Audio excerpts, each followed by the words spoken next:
नमस्कार जोहार। चलिए जानते हैं झारखंड की ताज़ा खबरों को, लेकिन उससे पहले अगर आपने अभी तक इस चैनल को सब्सक्राइब नहीं किया तो सब्सक्राइब कर लें, जिससे कि आपको झारखंड की ताज़ा खबर रोजाना मिलती रहे।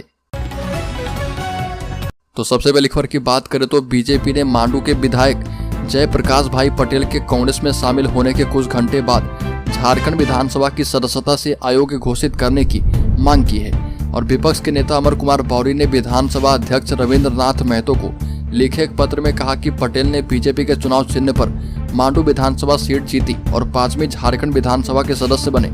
अमर कुमार बौरी ने कहा कि पटेल फिलहाल पार्टी में सचेतक के पद पर तैनात हैं। संवैधानिक प्रावधानों का उल्लंघन करते हुए पटेल ने दिल्ली में भारतीय राष्ट्रीय कांग्रेस में शामिल हुए हैं, जो कि दल बदल विरोधी कानून के दायरे में आता है।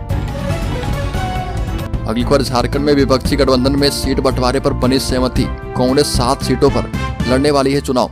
विपक्षी गठबंधन इंडिया के घटक दलों के बीच झारखंड में सीट बंटवारे पर सहमति बन गई है। सूत्रों के अनुसार राज्य की 14 लोकसभा सीटों में से कांग्रेस 7 सीटों पर और झारखंड मुक्ति मोर्चा 5 सीटों पर चुनाव लड़ सकती है। अन्य में माले के साथ IML के प्रत्याशी मैदान में होंगे। और बिहार में भी बात बनने का दावा राजद सांसद मनोज झा ने किया और कहा कि बातचीत सार्थक है।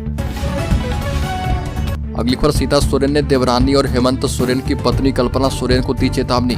झारखंड में झारखंड मुक्ति मोर्चा के प्रमुख शिबू सोरेन की बड़ी बहू और जामा विधानसभा सीट के पूर्व विधायक सीता सोरेन ने बीजेपी में शामिल होने के बाद नाम लिए बगैर हेमंत सोरेन की पत्नी कल्पना सोरेन पर जोरदार हमला किया। और उन्होंने सोशल मीडिया प्लेटफॉर्म एक्स पर बेहद तल्ख शब्दों में एक एक कर 7 पोस्ट किए। सीता सोरेन ने चेतावनी भरे शब्दों में लिखा कि झारखंड और झारखंडियों के लिए अपने जीवन का बलिदान देने वाले स्वर्गीय दुर्गा सोरेन जी के नाम की आज दुहाई देकर घड़ियाली आंसू बहाने वाले लोगों से विनती है कि मेरे मुंह में उंगली नहीं डालें, वरना अगर मैं और मेरे बच्चों ने मुंह खोलकर भयावह सच्चाई उजागर किया तो कितनों का राजनीतिक और सत्ता सुख का सपना चूर चूर हो जाएगा। और झारखंड की जनता वैसे लोगों के नाम पर थूकेगी जिन्होंने हमेशा से दुर्गा सोरेन और उनके लोगों को मिटाकर समाप्त करने की साजिश की है। अगली बार महेंद्र सिंह धोनी से करोड़ों की धोखाधड़ी के केस में कोर्ट ने लिया संज्ञान। आरोपियों को जारी किया जाएगा समन।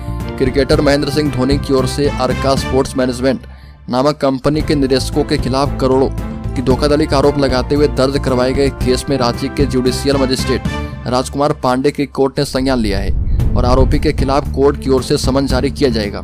धोनी की तरफ से उनके प्रतिनिधि सीमांत लोहानी उर्फ चीतू की ओर से 5 जनवरी को दर्ज करवाई गई शिकायत के मुताबिक अर्का स्पोर्ट्स मैनेजमेंट कंपनी के साथ महेंद्र सिंह धोनी ने ग्लोबल लेवल पर क्रिकेट एकेडमी की स्थापना को लेकर 2017 में करार किया था।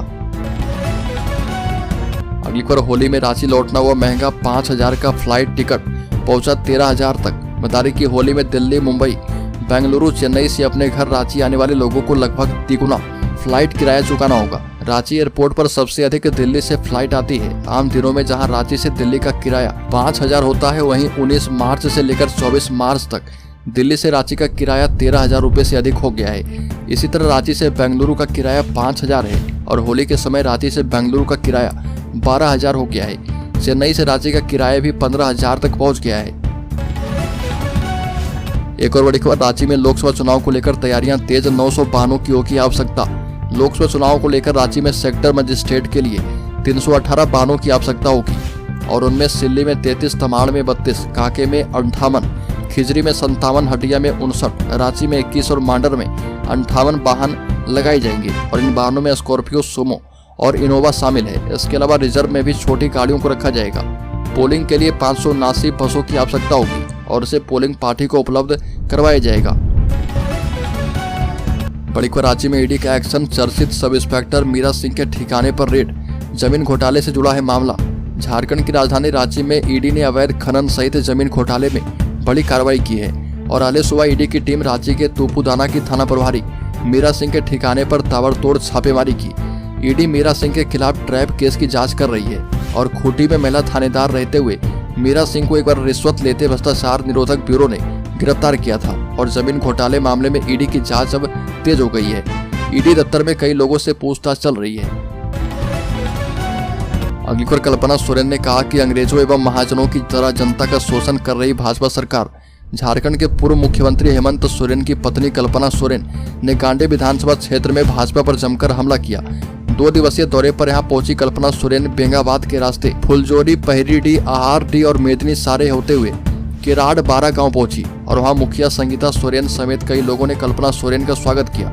केराड़ बार में आयोजित सभा को संबोधित करते हुए कल्पना सोरेन ने कहा कि गांडे की धरती उनके ससुर विश्वम गुरु शिबू सोरेन की कर्म भूमि रही है और इसलिए वह सबसे पहले गांडे की जनता से आशीर्वाद लेने पहुंची है।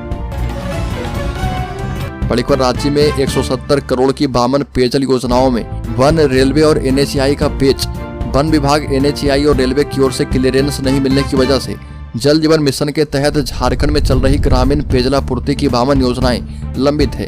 लंबित योजनाओं की कुल लागत 170 करोड़ रुपए है और इसमें से आधा दर्जन योजनाएं तो 1 से 1.5 वर्षों से लंबित है। योजनाओं पर अब तक कोई निर्णय नहीं होने की वजह से लगभग 1 लाख घरों तक पेयजल नहीं पहुंचाया जा पाया है और वन विभाग की 26 पेयजल योजनाएं लंबित है। अगली बार झारखंड के मुख्यमंत्री चंपई सोरेन ने दी चेतावनी, कहा कि काम समय पर पूरा नहीं किया गया तो देनी होगी पेनाल्टी। मुख्यमंत्री चंपई सोरेन ने कहा कि राज्य में जितने भी सरकारी निर्माण कार्य चल रहे, ठेकेदार तय समय पर ही काम पूरा करें, नहीं तो पेनाल्टी देनी होगी। कांटा टोली फ्लाईओवर के संवेदक को भी अप्रैल तक हर हाल में काम पूरा कर हस्तांतरित करने का निर्देश दिया गया है। ऐसा नहीं करने पर पेनाल्टी भरने की चेतावनी दी गई है। गौरतलब है कि पिछले दिनों मुख्यमंत्री ने खुद कांटा टोली फ्लाईओवर का निरीक्षण भी किया था और तय समय सीमा में काम पूरा करने का निर्देश दिया गया था। बड़ीखबर झारखंड हाईकोर्ट ने नाबालिग की सहमति से भी यौन संबंध बनाना गैर कानूनी घोषित किया।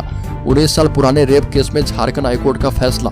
झारखंड हाईकोर्ट ने एक फैसले में कहा कि नाबालिग की सहमति से भी यौन संबंध बनाने वाले को दोष मुक्त नहीं किया जा सकता है और नाबालिग लड़की की सहमति से यौन संबंध बनाने का मतलब यह नहीं है कि इस अपराध को नकार दिया जाए। जस्टिस गौतम कुमार चौधरी की कोर्ट ने इस संबंध में फैसला सुनाते हुए अपने आदेश में लिखा है कि विचारणीय बात यह है कि क्या पीड़ित की सहमति ने अपराध को नकार दिया है। बलात्कार के मामले में नाबालिग लड़की की सहमति कोई मायने नहीं रखती है।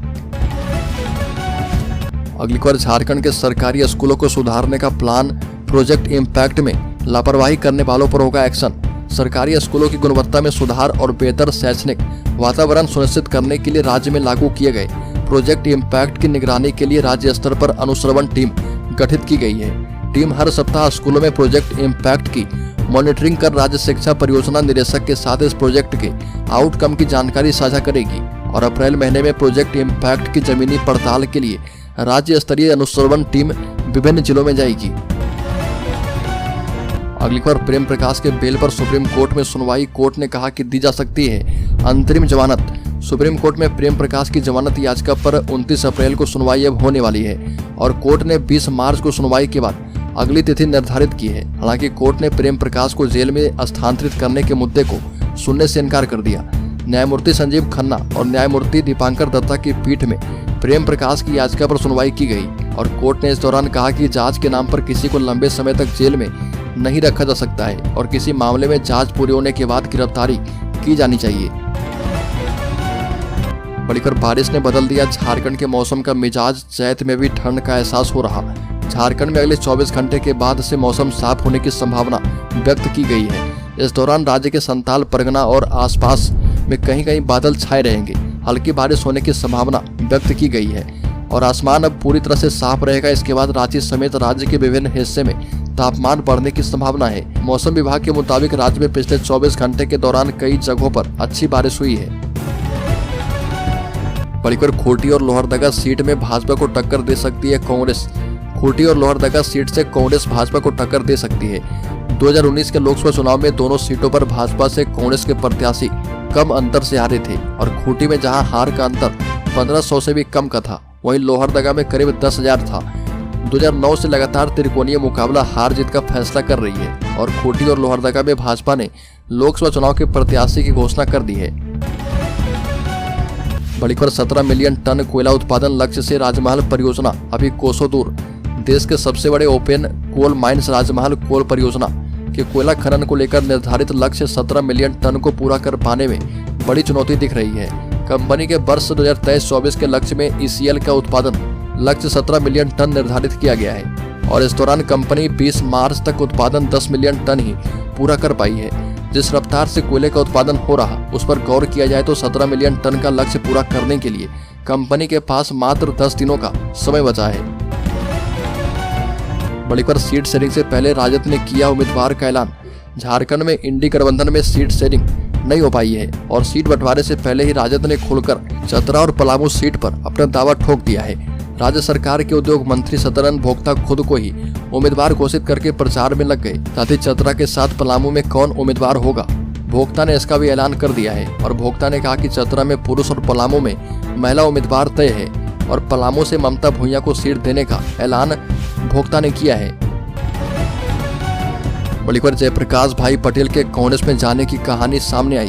भाजपा के विधायक जयप्रकाश भाई पटेल का नाम पिछले दिनों नेता प्रतिपक्ष के लिए फाइनल माना जा रहा था। पटेल भी पूरी तरह से आश्वस्त थे, लेकिन कुछ दिनों के इंतजार के बाद भाजपा ने अमर कुमार भावरी को नेता प्रतिपक्ष बना दिया और पटेल को विधानसभा में सचेतक की जिम्मेदारी सौंपी।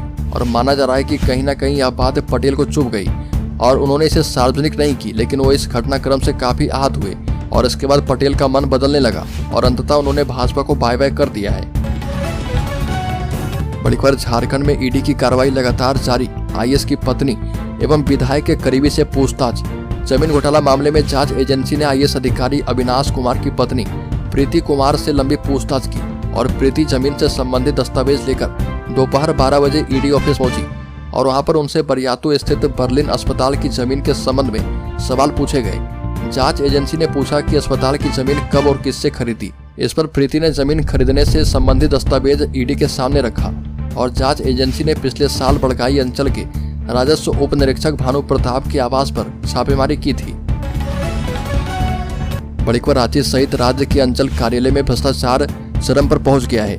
भ्रष्टाचार चरम पर इतना है कि जमीन से जुड़े हर काम का रेट तय है। बता दें कि म्यूटेशन हो या फिर नाम का सुधार, प्रति डिसमिल 5,000 वसूली हो रही है और प्लॉट के आकार के मुताबिक 5,000 रुपए तक प्रति डिसमिल तक घूस ली जा रही है। दरअसल भू राजस्व विभाग के द्वारा सभी अंचलों की जमीन से जुड़े रिकॉर्ड ऑनलाइन करवाए गए थे, लेकिन मॉनिटरिंग नहीं होने से काफी रैयतों की जमीन का डेटा ऑनलाइन नहीं चल पाया और सरकार ने स्वयं दाखिल खारिज करवाने का सिस्टम लागू किया। अगली खबर झारखंड के शेयर होल्डर्स के लिए बड़ी खबर। एसबीआई सहित इन 3 सरकारी कंपनियों के खरीदे शेयर बस कुछ हफ्ते में मिलेगा दमदार रिटर्न। बता दें कि state bank of India, power grid corporation of India और इसके साथ ही कंटेनर कॉर्पोरेशन ऑफ इंडिया, ये 3 स्टॉक्स ऐसे हैं जिन पर दांव लगाकर अगले कुछ हफ्ते में अच्छी कमाई की जा सकती है। और इस बीच कुणाल शाह ने निवेशकों के लिए 3 स्टॉक्स बताए जिन पर दांव लगाकर अगले कुछ हफ्ते में अच्छी कमाई हो सकती है। और बता दें कि ये तीनों स्टॉक्स टेक्निकल चार्ट पर मजबूत दिख रहे हैं और इनमें अब ट्रेंड शुरू होने के संकेत मिले हैं। और इस शेयर में खरीदारी की सलाह है। इसके लिए टारगेट प्राइस 880/900 रुपए है और स्टॉप लॉस 800 रुपए पर लगाने की सलाह है।